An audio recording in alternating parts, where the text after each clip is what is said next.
रामायण के सबसे अनोखे पात्र दोस्तों वाल्मीकि द्वारा रचित रामायण और गोस्वामी तुलसीदास की रामचरितमानस हमें याद दिलाती है पुरुषोत्तम राम की, जो अपने पिता के वचन के लिए 14 वर्षों के लिए वन को चले गए थे।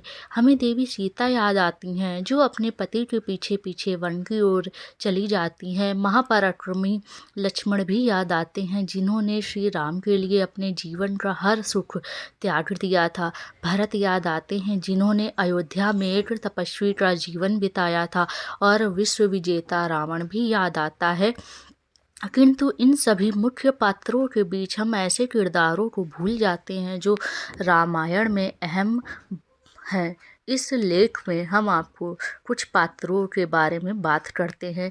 जामवंत। वाल्मीकि रामायण के युद्ध कांड में जामवंत जी के नाम का विशेष उल्लेख मिलता है।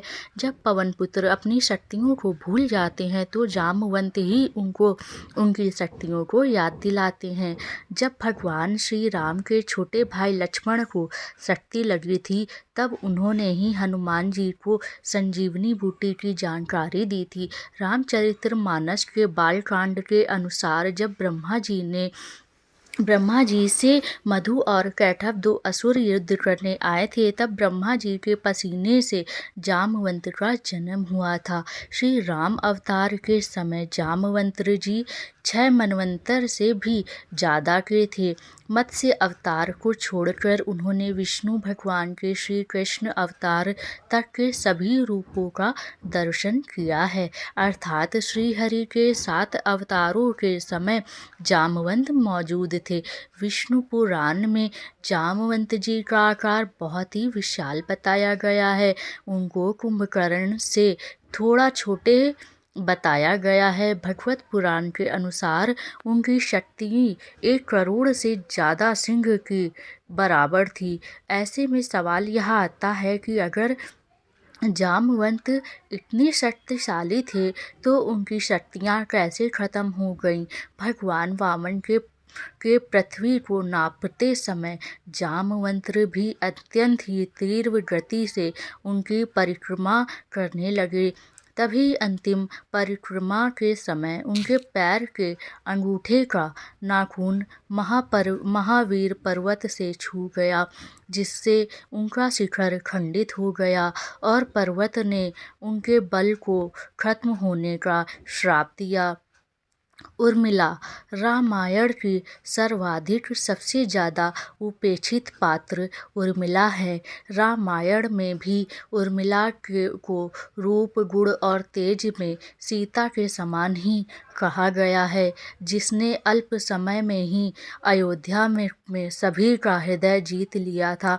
हम उर्मिला के दुख, त्याग और विरह वेदना को भूल जाते हैं। शायद उन्होंने माता सीता से भी कई अधिक ज़्यादा दुख झेला था।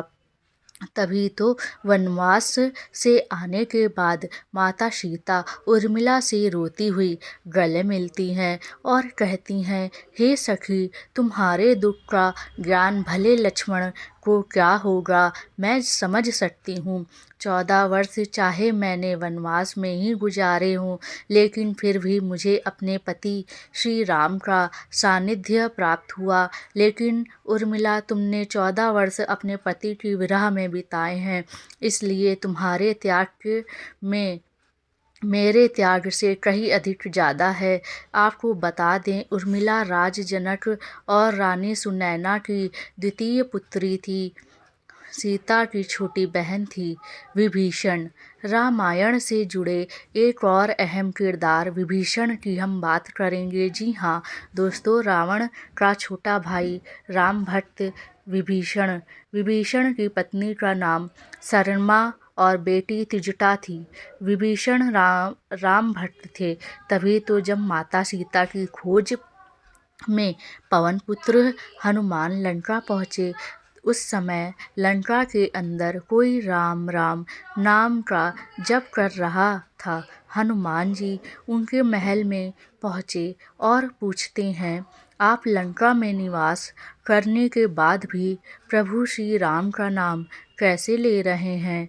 तब विभीषण ने जवाब देते हुए कहा कि मैं रावण का छोटा भाई विभीषण हूँ, लेकिन मेरे प्रभु तो केवल श्री राम हैं।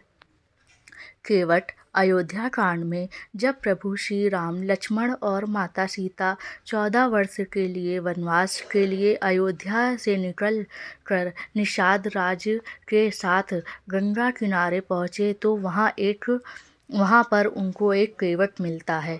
तब श्री राम केवट से नाव लाने का आग्रह करते हैं, तो उस समय केवट नाव लाने से मना कर देता है और श्री राम से कहता है, मैंने सुना है कि आपके चरण जिस पर भी पड़ जाते हैं वो स्त्री रूप में परिवर्तित हो जाती है।